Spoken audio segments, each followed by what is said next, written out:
Now tell me now, what do you want when you got nothing to say? Now tell me, why'd you waste my time?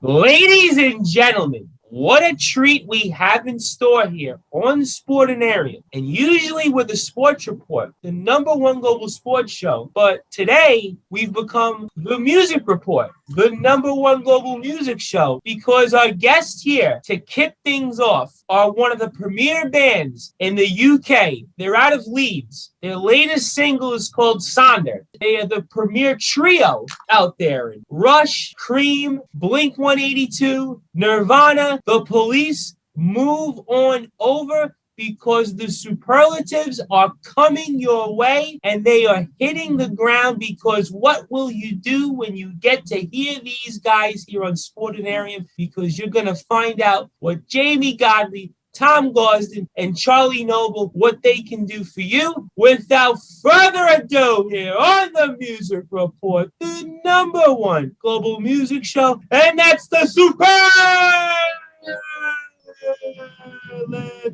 Hello. Hello, everyone. Oh, you're right.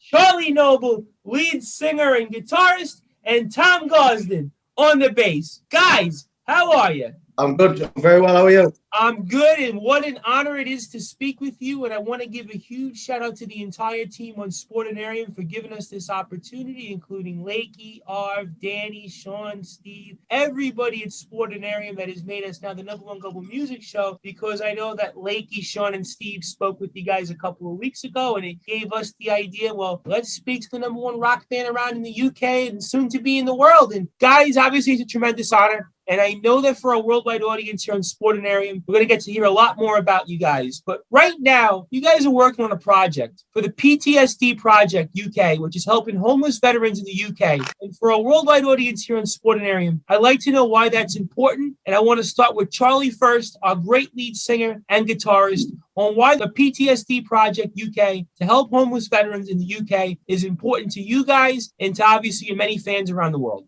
So our manager, Rob, he's an ex-serviceman, and he's sort of taken us on. And we've done a lot, for the army, gigs for him and stuff like that. And there's not a lot for him once they're leaving this country, to be honest. Not enough gets done for him at all. So any sort of little way we can help give back and help get these boys back on track, and girls, to be fair. Just nice to give something back, while you're doing well. Why not? Do you know what I mean? Absolutely. And for you, Tom, talk about this project and what it means to you to be involved in it. I just think it's a really important project. I think that kind of support after putting people in a kind of unthinkable position isn't necessarily there. So actually having people who can receive a phone call, provide that support is really important. So my understanding of the charity, they are providing that. That life in effect for people to be able to pick up the phone, to be able to get the support they need. As I said, they're going through some incredibly horrific experiences, coming back and then not necessarily having that wraparound support. So anything we can do to help with that is obviously hugely important. Absolutely, no question about that. And for you, Jamie, talk about the project PTSD UK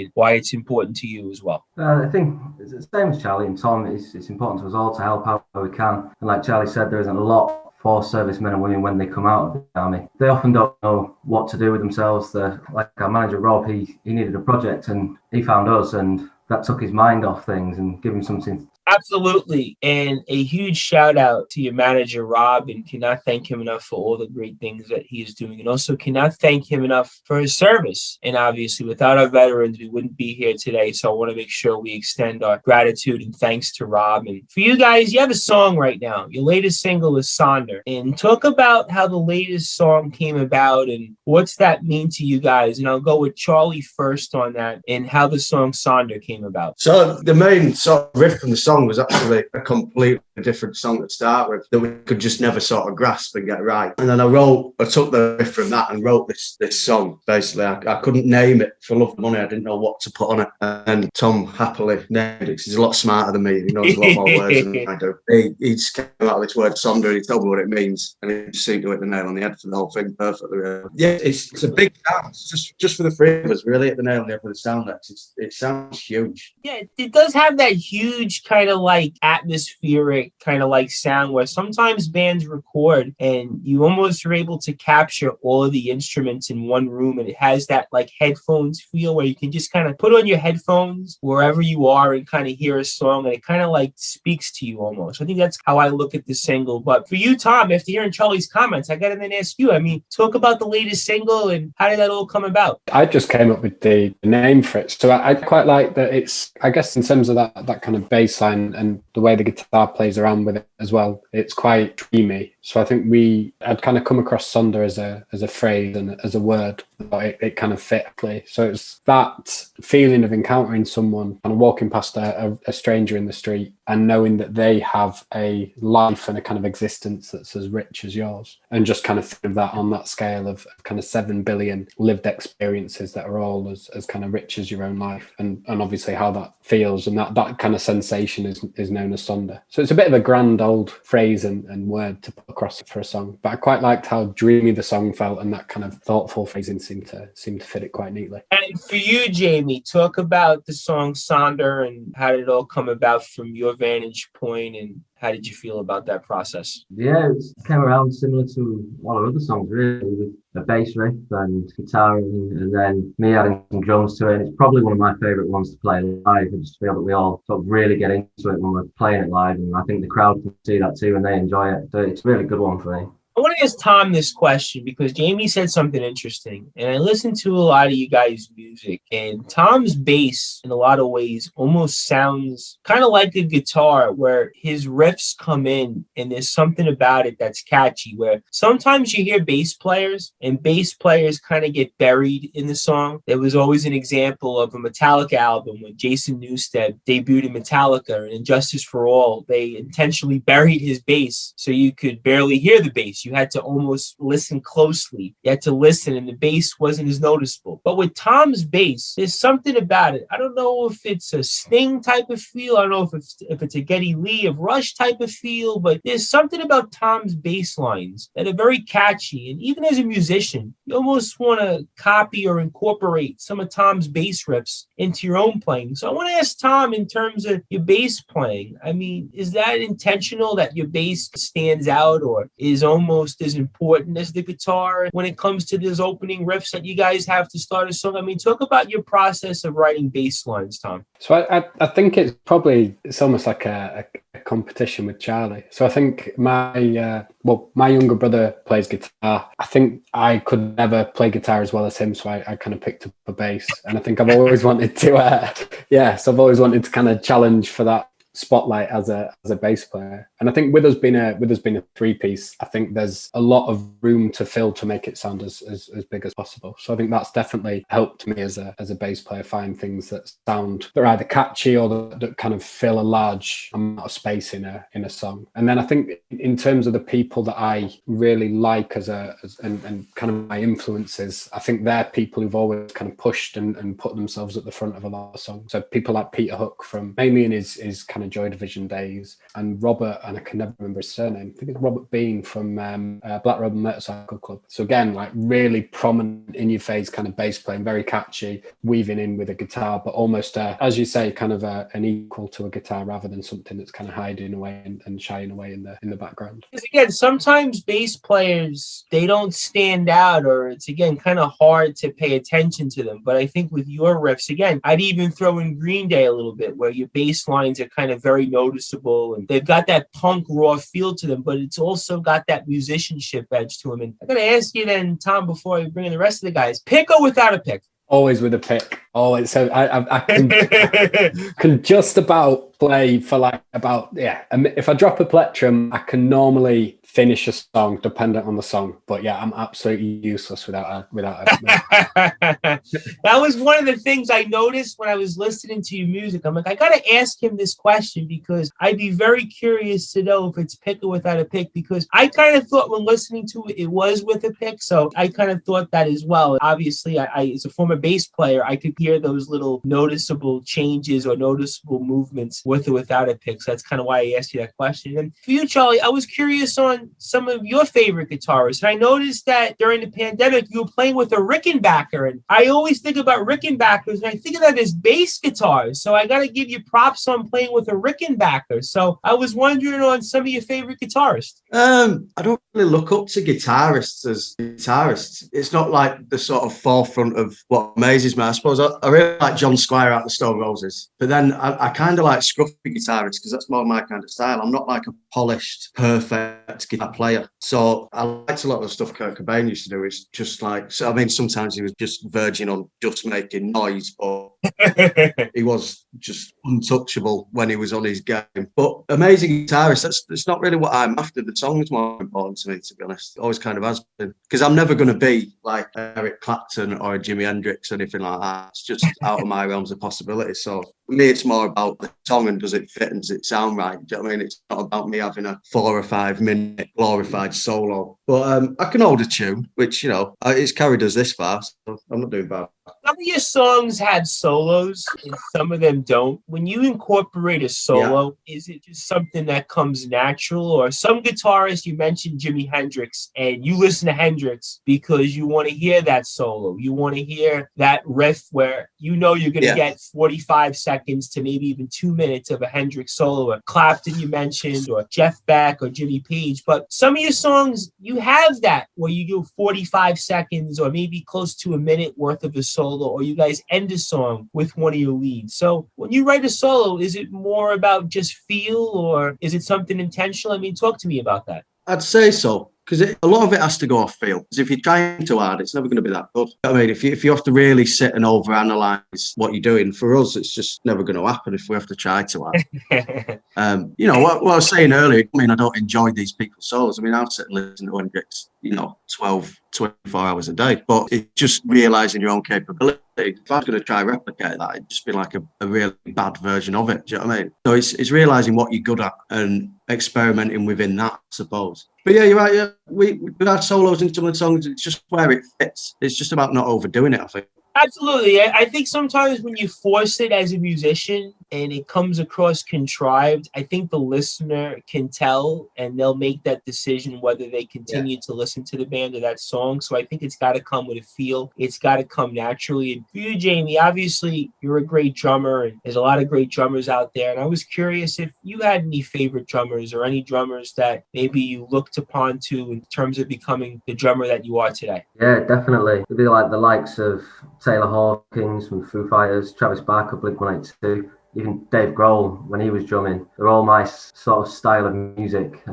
fast-paced, loud, aggressive, what I enjoy, and it's what I enjoy playing. For our worldwide audience here on Sportinarium and those listening who aren't quite familiar with the Superlatives, describe your music or how it fits in or genre, so those who are listening at home or wherever they're listening to can say, you know what? This is why I got to pick up the Superlatives because they sound like somebody I might listen to already. And I'll go with Jamie first on that, and then I'll go with Tom and then Charlie. So to describe our music, it's always a difficult one, this. I would say it's sort of indie punk sort of influences into it. We're a 3-piece band. We make a lot of noise. We're quite fast-paced at times and quite aggressive and in your face. Sort of demand that people listen to us with our music. And for you, Tom, describe your music for our audience here on what it's like and maybe how it fits into something else that they may listen to. I think there's definitely influences from kind of early 2000s indie, whether that be kind of American indie, like The Strokes and that kind of invasion from there, or whether it be that kind of UK-based stuff like Arctic Monkeys and others in that kind of era. Probably a bit of a kind of chirpier, happier, grungy type vibe, especially as a 3-piece and with some kind of distorted guitars in there. And then probably more the kind of 70s British punk. So that kind of, between 77 and 79, 80 feel to it. And then mixed in with a bit of the kind of mid-90s Britpop type music. It's kind of like a bit of a mishmash of all of those different things pulled together in a few songs. That's why we love you here, obviously, on Sportinarium. And for you, Charlie, same question. I'd say we are the best way to get punched in the throat, really. We grab attention. You know what I mean? And that's the way to describe it. I don't think we'll ever go into like writing love songs or, well, maybe not lovely love songs, maybe angry love songs. But... Yeah, you guys strike me as a band that would write a ballad or a love song. I mean, no disrespect, but I wouldn't want to listen to you guys to kind of do another ballad or maybe a poppy song that might be in the vein of the love song, more or less. No, I think as long as I'm writing the lyrics, it's probably never going to happen. I'm too much of an ass. I would hope that it doesn't happen. And Tom, I did kind of hear a little bit of the Strokes, obviously being in New York. And I was in high school when the Strokes were popular and they were from Manhattan. Every writer, I felt like, whether it was Rolling Stone, whether it was The Post, The Village Voice, everybody wrote about the Strokes. And they kind of became the big garage rock indie band. And they had a lot of success. The Killers came to mind also as another band. But I kind of feel like in listening to you guys, I hear more of that grunge punk, whether it's Nirvana, whether it's a little bit of Green Day, whether it's a little bit of Blink-182, and maybe the Clash kind of mixed in. I hear more of that than I hear maybe like post-pop or maybe indie. You know, there's something about the sound that you guys have that I kind of hear more of that. And those are reasons why we are honored to have on the Music Report the #1 music show, and that's our #1 band, and that is the very superb, the Superlatives, and that's Jamie Godley, who sings and plays the drums, Tom Gausden, who's our bassist, and Charlie Noble, our other lead singer and guitarist. And we are honored to have them here on the Music Report, as I am the host of the Music Report, the Reverend Tom Brice. And for more information on the Music Report, you can go to sportinarium.com, where, of course, Jamie, Tom, and Charlie were interviewed by Lakey, Sean, and Steve not too long ago. And you can always check out the Music Report / the Sports Report Fridays, Saturdays, Sundays, 5 to 7 Eastern Time, 10 to 12 UK time. You can subscribe to Sportinarium's YouTube page at Sportinarium TV, where, of course, you can hear Lakey, Sean, and Steve's interview with the gang, and also subscribe to the Sportinarium YouTube page, which has nearly 48,000 subscribers by now. Listen, when we first started on Sportinarium, it was at 44,000 subscribers, so 4,000 subscribers in a couple of months. Obviously, that's because of Jamie, Tom, and Charlie coming on Sportinarium here with us, and you can also follow Sportinarium on Twitter and Instagram at Sportinarium, and you can also like Sportinarium on Facebook at Sportinarium Media, where, of course, you can find all things related to the Superlatives and everything else that the band is doing. And obviously, it is a tremendous honor to speak with the Superlatives. I also want to acknowledge my team here that supported me here on the Music Report / the Sports Report, including the Honorable MC Ernest Dove, Rob Maraska, the Brute Force Brad Weiss, Googs, Jake Guggenheimer, the legendary Craig Holman, and so many other great people that have made us the #1 global show. And of course, you can follow the Superlatives on Twitter at the Superlatives, on Instagram as well. So I want to make sure everybody follows the guys and keep up to date with all the great things that they are doing, as we are here on the Music Report talking all things related to the Superlatives and the great things that they've done and the great things that they are going to do. And guys, you have an album out that came out a few years back. It's called What Will You Do? And I was curious on what the album meant to you, how it came about, and I'll go with our great lead guitarist first, Charlie, and talking about the album, what it meant to you, and how did that process come about? It's more kind of it wasn't a process to let's sit down and write an album. It was probably more of we've never actually put our songs together in that sort of format before. So it was picking the best ones and rolling with them. And I think if I listen to it, I know I can tell which ones were written first compared to which ones were written more recently, because they're just, in terms of recording quality, you know, musically, they just seem class above. But there's not really a theme to it or anything like that. Each song sort of holds its own individual story, if you like. And most of our songs are that specific thing. I just don't like to delve much into what it is, because I like that sort of mystery. You know, you find out for yourself and you listen to it. Things mean different things to different people, don't they? But I'm proud of it, and it took us a long time to do a group of recordings or demos or whatever that I was so proud of a few months later. But I can actually sit back and listen to it. But if I enjoy it, everybody else should enjoy it as well. I've got a great taste in music, obviously.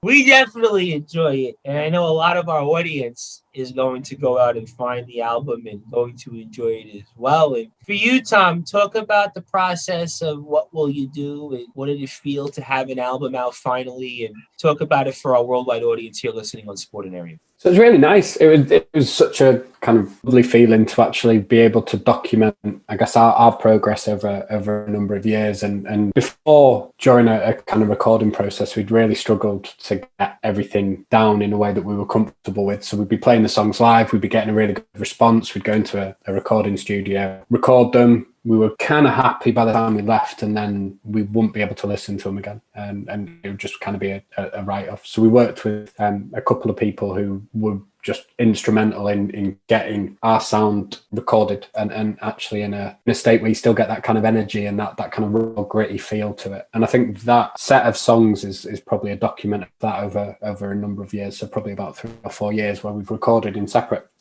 periods, and it's all been collected together. So it's quite a nice historical look at a number of songs that we pulled together, recorded over a period of time that we're still proud of today and still happy listening to. And as Charlie said, if he listens to it, you know, it's one of the 4 or 5 albums that he's listening to. So it's got there.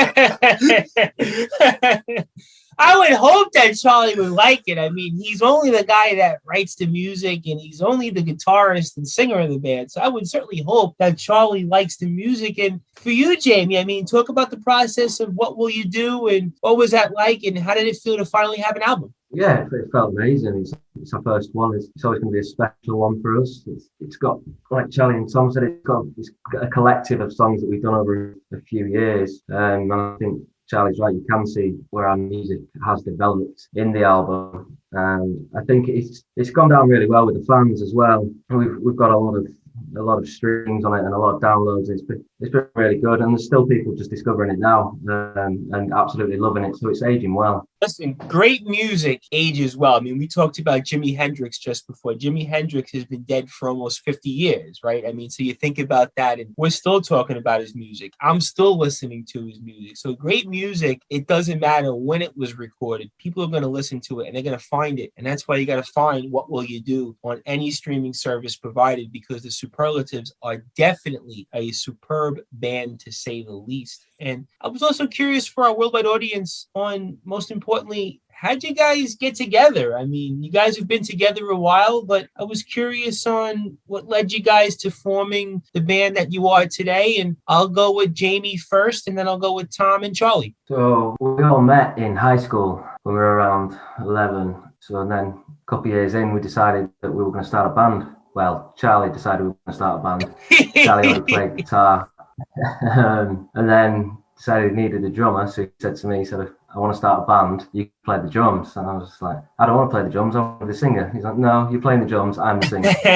So that's how that went. And Tom and Charlie are into Nirvana, and they knew that they're into the same sort of music. And Charlie basically told Tom he had to play bass. And that's it. We formed a band.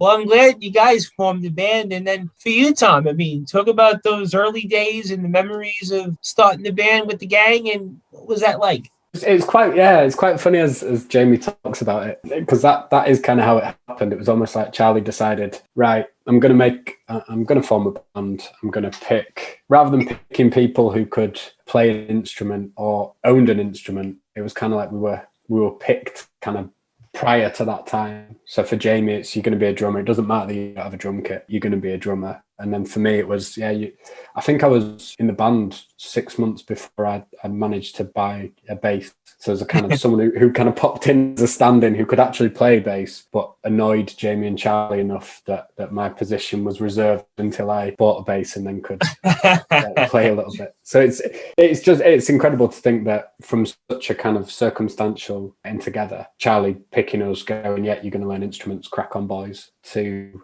however, 15, 16 years later, we're still in a band, still when it's not a pandemic, playing twice a week and still loving it and enjoying it. It's kind of, I don't know, it's kind of crazy in a way. I think it's because we were friends first, and then we formed a band. I think that's why we've had the kind of longevity that we've had. You see that a lot in bands where they're together a short amount of time. I mean, we talk about trios, Cream and Nirvana. I mean, they weren't together very long. I mean, to be in a band for 15 or 16 years, it's very hard to do. I mean, so many bands break up and get back together. I mean, we've seen the stories. Obviously, Motley Crue comes to mind, and there are so many other bands. It's very hard to be together for as long as you guys have been and have had the success. And for you, Charlie, talk about those early memories, especially after what Jamie and Tom had to say, especially Jamie's comments. So I'm going to ask you then on what led you to start the band with the guys, and what was that like in the early days? Well, first of all, the little town we all grew up in was full of some really, really ugly kids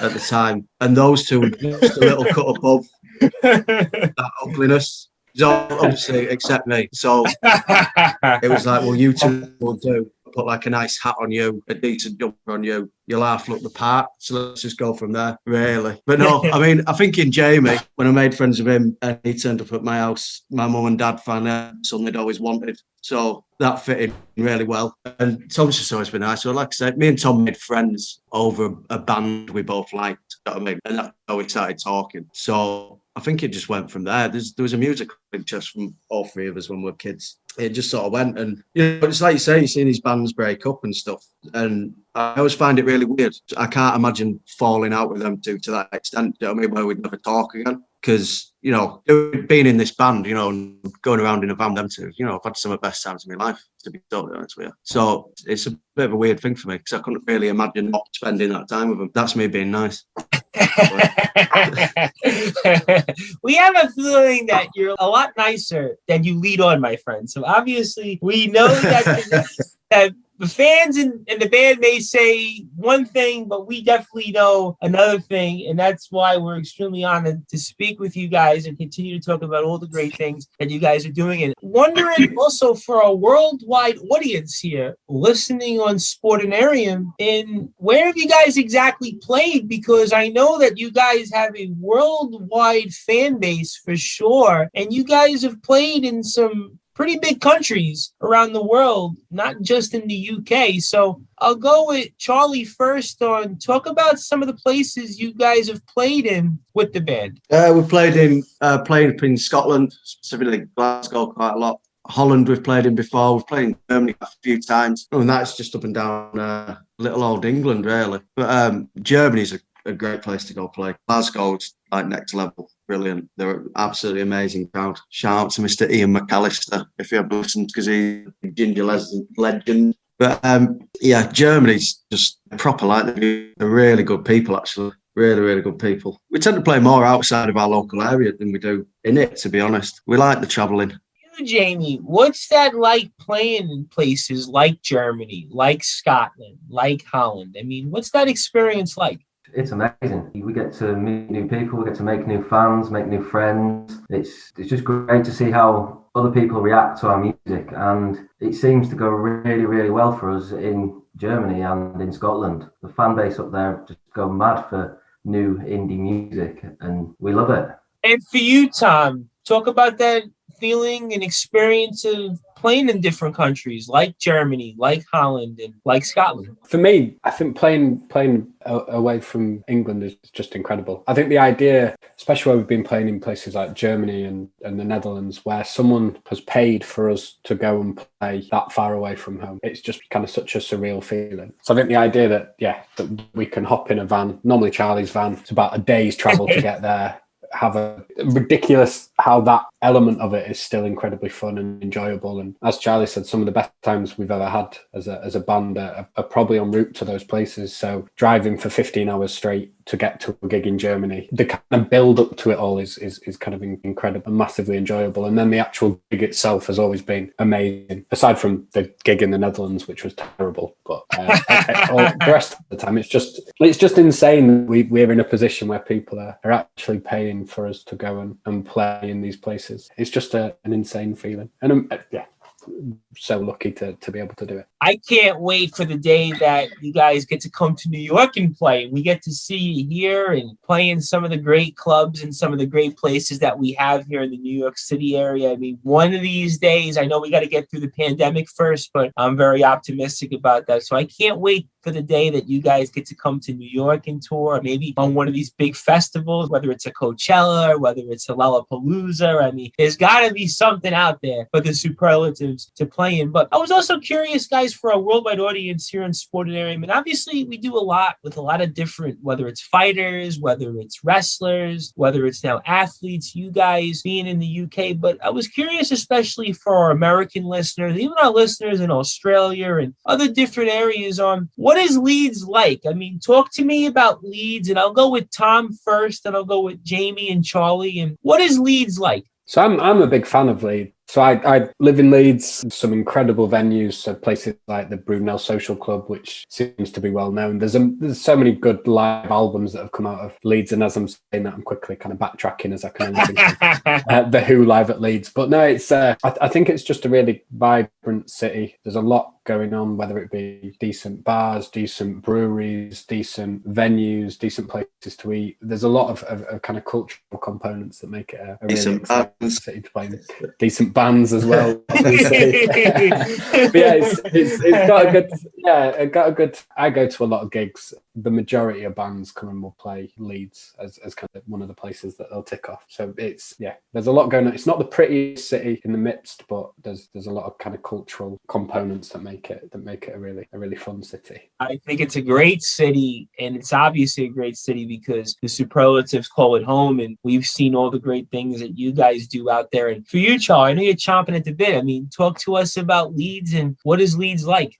Leeds is lovely. Leeds is home. Home's home at the end of the day, isn't it? Most people miss it when they're not there, don't they? You know, it's a great night out. I'll tell you that for free. It is a fantastic night out. Comparing it to other cities around the UK, it's still up there, definitely well up there. If you're from here, you probably understand it a lot more. But, you know, it can be grey, it can be miserable, it can be cold, but home's home, innit? Absolutely. Listen, home is home, and that's why we call it home. And then for you, Jamie, I mean, talk about Leeds and what is Leeds like and what it means to you. Leeds is great. I love it. I'm not lived here as long as Charlie and Tom have, but I absolutely love it. The music scene is lively. There's a lot of bands going on every night in different venues, small venues, big venues. There's all sorts going on. It's one of the fastest growing cities in the UK at the moment, if not the fastest.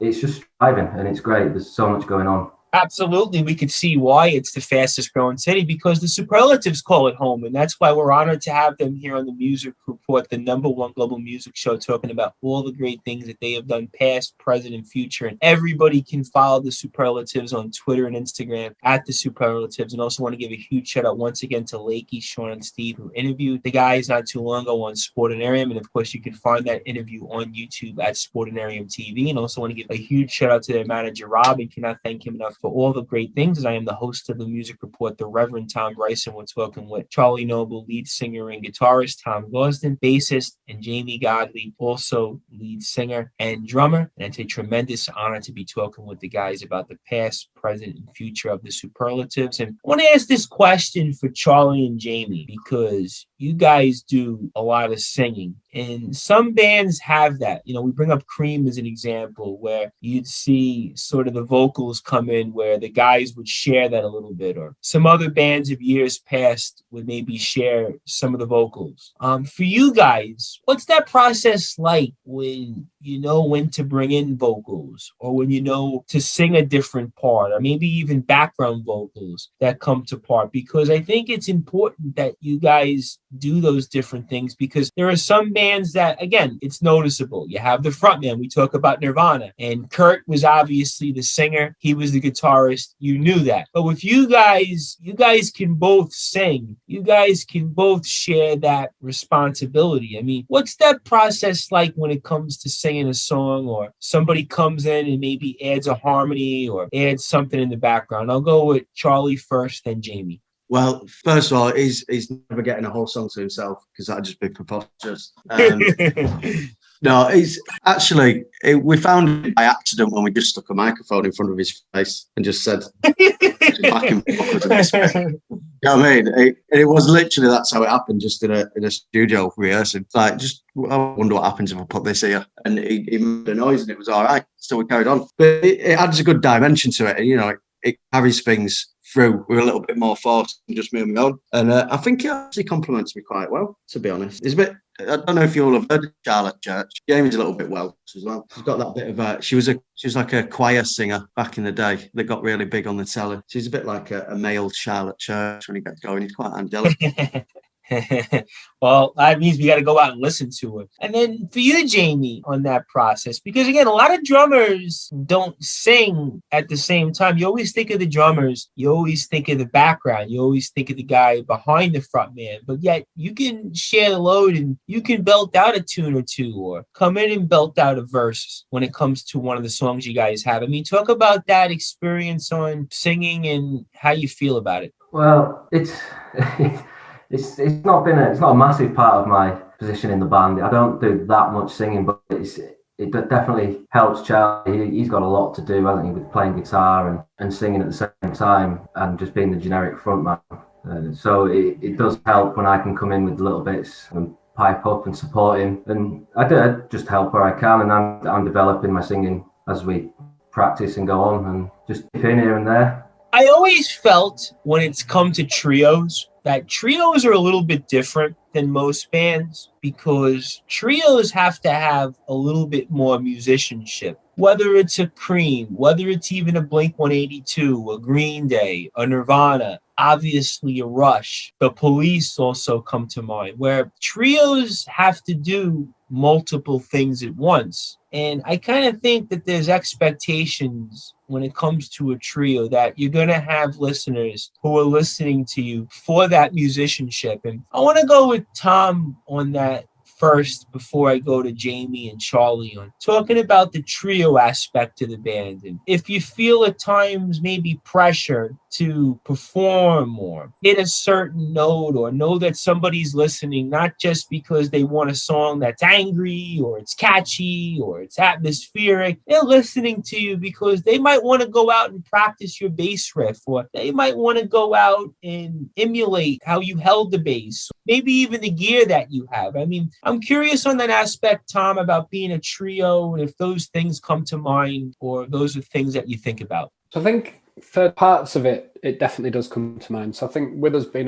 there's been a trio, there's certain things that you have got to kind of deal with. So again, if Charlie's popping off and there's a solo, then there's space to fill. Ultimately, you're losing one of those kind of key noise-making elements to kind of deliver something different, but at the same time, it's kind of taken away from that overall space within a song. So I think there's things that definitely for me as a bass player I've kind of learned and looked to Jamie to kind of fill in parts to make sure that we're still making a noise that kind of represents the song. So if it's quite a upbeat, aggressive song and Charlie's popping out for a solo, you don't want that to suddenly shift down a gear and seem like having almost like a pause within the song. I think in terms of if anyone wants to play along to my bass lines, I'd be chuffed. I'd be I'd be very complimented by that. And I guess in terms of gear, I think Jamie and Charlie will probably, well, they know better than anyone that I have a ridiculously heavy, overly sized amp. It's almost like an ego purchase of just a beautiful sounding but completely inconvenient, horrendous to transport amp. And wherever we play, it could be any venue up and down the country. If we're taking that amp with me, it's going to be at least 2 or 3 flights of stairs. And wherever we go, there is. I think the worst one was we played up in Glasgow, and I think it was at the Grand there, and I think there's 5 flights of stairs, no lift, and we took that amp all the way up. Got to the venue, got to the stage to see that they had the exact same amp already set up waiting for us as like their house amp. So Jamie and Charlie will have definitely done their shift when it comes to lifting my gear. That's the life of a musician. I don't think people realize that when you're playing small gigs or even maybe larger kind of theaterish type of venues, that you have to carry your own gear around. That's always a pain in the ass, and it's always something that I think the average person wouldn't understand. So I could certainly sympathize and respect that. And I got to ask you real quick, Tom, do you play with a Marshall? I don't know. I've got an Ampeg SVT Classic, so it's all valve head, which makes it worse and heavier. And then I got it second hand, and the guy who I got it off had it's all flight cased up, so it's a heavy old amp anyway, like a 4x10 cab and a valve head, and it's all flight cased up just to add that extra weight to it. So yeah, it's incredibly heavy and massive, but yeah. Well, you're definitely hitting the ground, that's for sure, with the amp. You are definitely hitting the ground, no pun intended.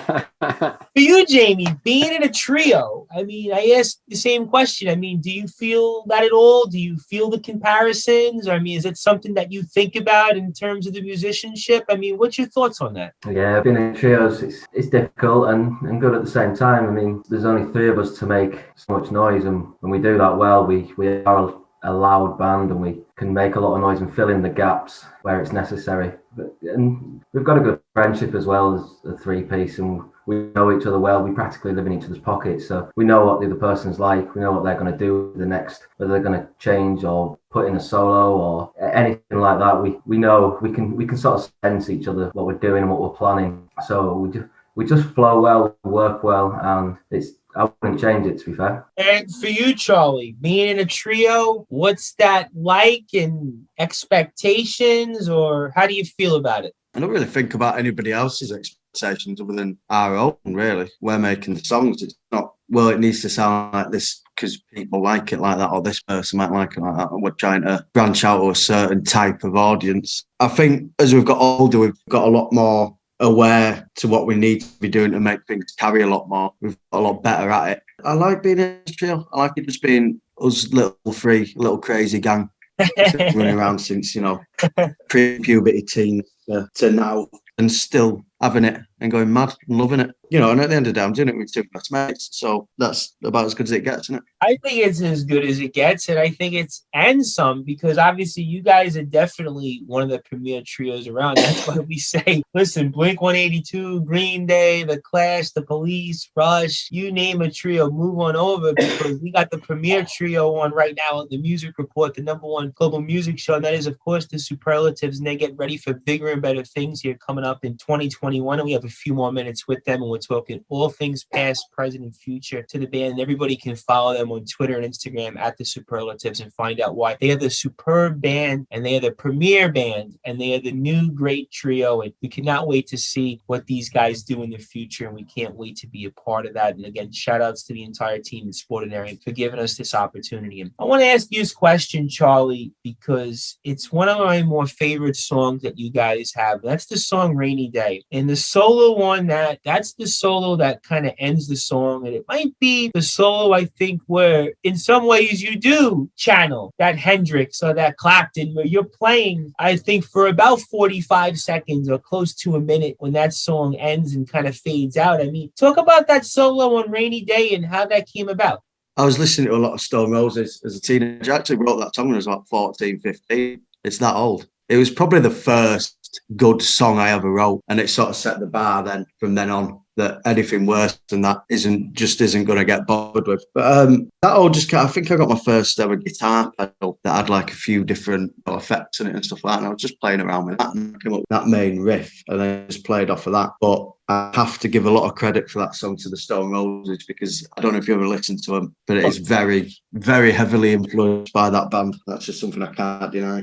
I want to ask you guys collectively all this question, because recently you guys just made the top 10 in the Indie Star Media digital rock charts. And that is a tremendous accomplishment. And congratulations to you guys on being in the top 10 for the Indie Star Media charts. And for your career, you guys have been together now for a while, and you guys have an album out there. You guys have had a lot of success, but this might be the crowning achievement that you guys have had so far. We know obviously you're going to make #1 and across the whole Billboard charts eventually very soon, but for now, that's probably the crowning achievement that you guys have. And I want to ask Tom first on what that meant, being in the top 10 of the Indie Star Media charts. It's pretty insane in terms of how they even heard us, if that makes sense. So I think that kind of goes down to the hard work that Rob's putting in to actually even put us into the contention for some of these things. How they came across us, they wouldn't have come across as if it wasn't for Rob. So I think for me, it's a massive kind of achievement that they're listening to our music and then recognising us in that way. But I think it's more of an achievement that Rob is kind of single-handedly telling every individual person across the globe about us as a band and making them listen to us. So I think by the end of, I do feel bad for people when the pandemic's lifted, because I can imagine Rob going door to door, basically forcing people to listen to us and not leaving until they've signed something or done something. So for me, that's just a massive testament to the work that Rob's doing. Absolutely. And huge shout out to Rob, and cannot thank him enough again for all that he does for us and obviously for you guys. And Jamie, what did that mean to you being in the top 10 of the Indie Star Media Charts? Yeah, it's amazing. Can't beat top 10. I think Take Me Home is the song that got us there, and it's a really good one. I mean, Indie Star Digital Media have quite a big following and stuff, so it's good for us to be a part of that, for them to feature us. So yeah, quite impressed and quite pleased. We're definitely pleased as well, and we knew that was definitely going to happen. Long overdue. And for you, Charlie, same question. Indie Star Digital Media Charts being in the top 10, what'd that mean to you? It's nice to see your hard work pay off. It's especially nice to see Rob's hard work pay off as well, because like the other two touched on, he's put a hell of a lot of work into getting us out there and getting us heard and listened to and taking us down different avenues we probably wouldn't have done ourselves. Just lazy. But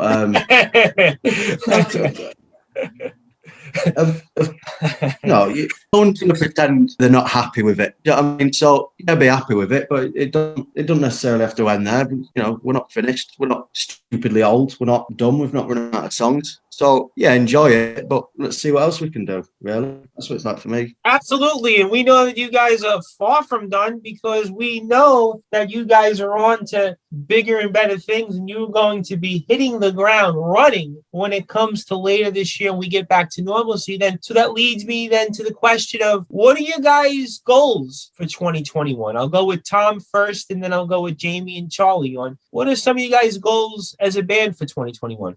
I think for me, I think we're hopefully going to be recording another 2 or 3 songs. So as soon as restrictions are lifted, practice those 3 songs, get them recorded and hopefully release our first, obviously a kind of self-released, but our first vinyl. And I think that'll be a nice achievement. We've obviously pulled together those demos and they've been packaged up as an album available digitally, but it'll be the first time we've done anything that's on vinyl. So I think for me, that'll be a kind of huge achievement, having those 3 new songs on record that you can physically hold and play. So yeah, that's the big achievement I'm aiming for this year. For you, Jamie?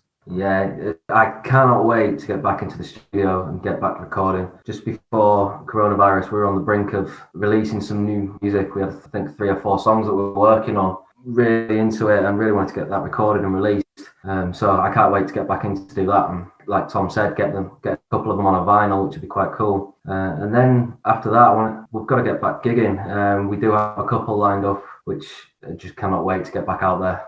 June 21st cannot come any sooner. That's for sure. And for you, Charlie? We're on about releasing our first vinyl EP next year, which is nice. So I'm quite excited about that. It'll be really cool to have. And yeah, like they say, just getting back out and playing live again, because it's been a year. I think really, with everyone being stuck indoors so long, I think the live music scene in this country especially is just going to have like a proper renaissance. I mean, it's going to be bigger and better than ever once it gets let out again. I think there's a lot more people going to be eager to go out and actually watch bands again. So it may well just be the kickstart everything needed, not in the better way, but if something good can come out of it, it might as well be that.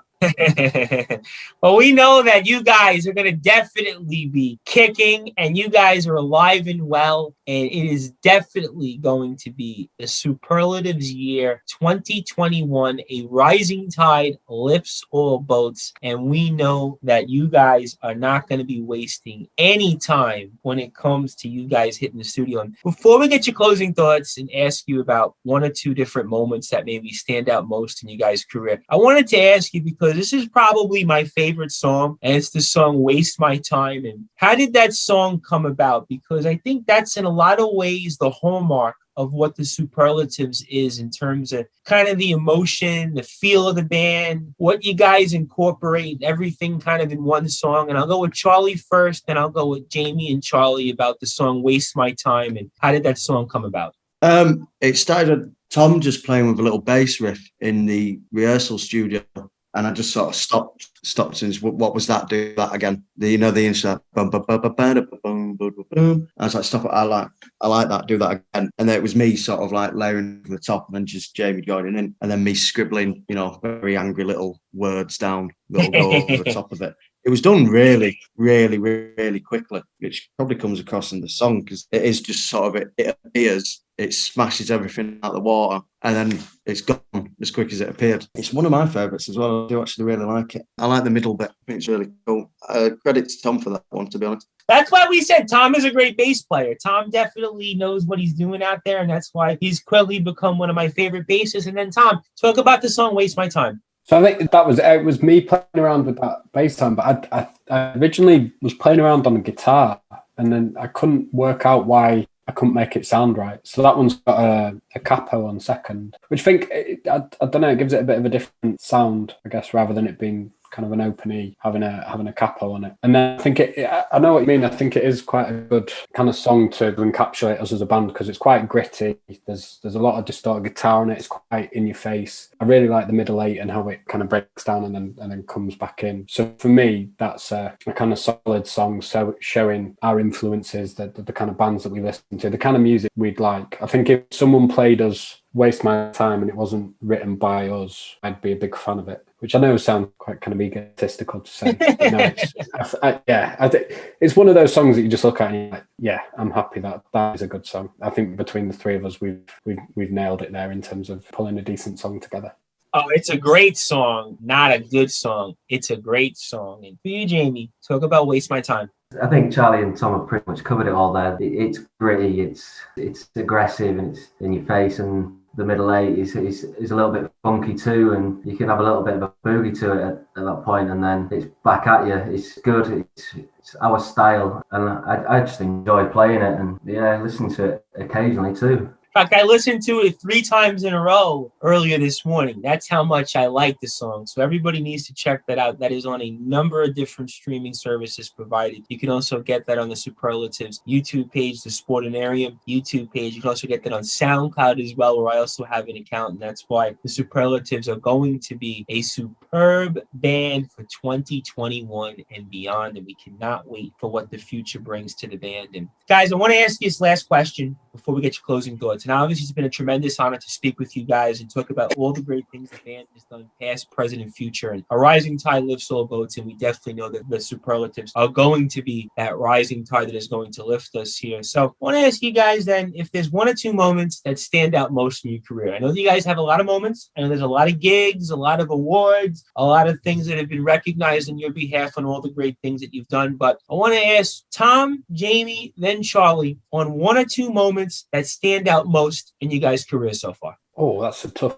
question. So I think for me, there's probably loads, but the one that immediately came to mind was the whole trip and gig and weekend. The second or third last time actually we played in Germany. So playing at a summer festival for Rob, a load of soldiers in Paderborn in Germany. But the whole trip of driving down, getting the Channel Tunnel, that whole kind of 15 hours in a van, almost crashing at the moment where on the radio we had Outkast playing, where there was a song where the kind of element that says crash, crash, crash, and then we nearly crashed. I think for me, that whole journey and gig and weekend was up there in terms of my highlights. For you, Jamie? For me, I think mine would be Germany as well. A different gig though. We played a scooter rally called Guitarists Meltdown in a decommissioned nuclear plant, and that had been turned into like an amusement park. We played a gig there, and the crowd was just incredible. But like Tom said, the journey is always a part of it as well. We have such a good laugh together.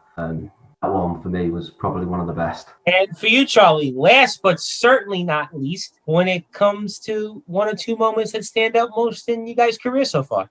First one, probably the first Battle of the Bands we won when we were 15. for like a local radio station, went through all these different heats and made it the final and won when no one had really heard of us, who these little kids were. And they were like, you know, well-established bands down the area that we beat to get that title, which was pretty cool. The second one's, Jamie says it was me, but I'm not sure if it was him. But one of us, we couldn't pull over in the van on the way to Glasgow because there was not enough time. But we really, really needed to take a leak. So we decided the best course of action was to go out the window while driving, the wind to blow the entirety of that urine back into the cab of the van. That definitely stands out for me. That was a great moment.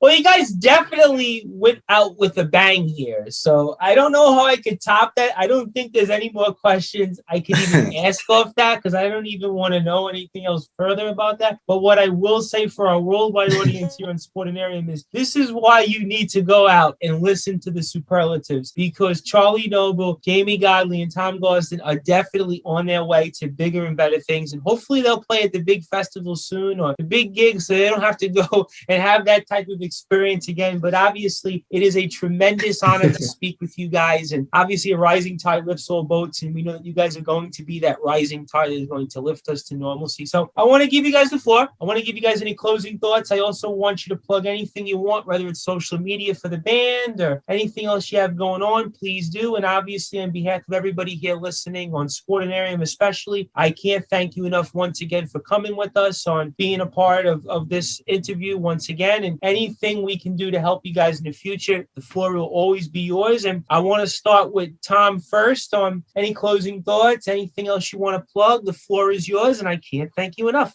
I was going to say the same. Thank you so much. It's been an absolute pleasure having a chat with you. In terms of plugging stuff, I'm absolutely useless at that kind of thing. I know Jamie and Charlie are much better at it than me. I just want to say, yeah, thank you again. It's been an absolute pleasure speaking with you, and thank you for giving us the opportunity to have a chat with you. Absolutely, my pleasure. And listen, you let your bass do the talking. So listen, let your heart not be troubled. Your bass does a lot of talking. So I could certainly see why you don't have much closing thoughts, because your bass does a lot of closing thoughts, especially for our worldwide audience and our many superlative fans listening in. For you, Jamie, I want to give you the floor. Any closing thoughts, anything you want to plug, anything you want to share with our audience here on Sportinarium, and the floor is yours.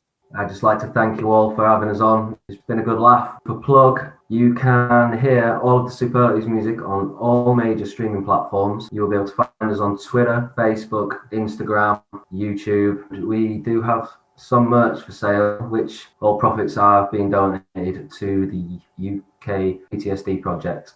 Absolutely. We want to make sure everybody goes to all those great services, and especially Twitter, Instagram, YouTube, Facebook, and make sure we support the Veterans PTSD project that you guys have been working on. And for you, Charlie, my friend, obviously, I can't thank you enough. We saved the best for last. So any closing thoughts, anything you want to plug? Floor is yours, my friend. Just thanks very much for having us. It's been very enjoyable. Anyone that hasn't listened to this show before, keep listening to Tom Brice. What a lovely, lovely fella you are. And look out for what we're doing next year. There's a lot more to come, like Jamie says. Spotify, Twitter, Facebook, iTunes, everywhere. But thank you all for listening. It's been a very good time. Thank you very much. Ladies and gentlemen, a rising tide lifts all boats, and the Superlatives is going to be that rising tide that is going to lift us. And again, the premier trio, the premier band from the UK, and the premier band from Leeds is most certainly the Superlatives, and we are honored to have them here on the Music Report, the #1 global music show, to talk about all the great things that the guys are doing. And guys, I can't thank you enough. Congratulations on all the success. We're looking forward to later this year where we can see you guys out there playing and get back in the studio. And congratulations on all the success once again. And can't wait to speak with you guys soon. Thank you very much. Thanks for having us. Thank you again. Cheers, Tom. As we're here on the Music Report, the #1 global music show with the #1 trio around, and that's the Superlatives. And that's Jamie Godley, singer and drummer, Charlie Noble, lead guitarist and lead singer, and Tom Gausden, bassist. And the Superlatives are working on the Veterans PTSD project, which everybody needs to get involved in, as we're here on the Music Report, the #1 global music show, as I am the host of the Music Report, the Reverend Tom Brice, and stay tuned for more hard-hitting analysis here on Sportinarium, the #1 global radio station, as we talk with pro wrestling star of Odyssey Pro Wrestling 2-Bit, as I am the host of the Sports Report, the Reverend Tom Brice, and stay tuned for more hard-hitting analysis here on Sportinarium, the #1 global radio station, as we're at www.sportinarium.com.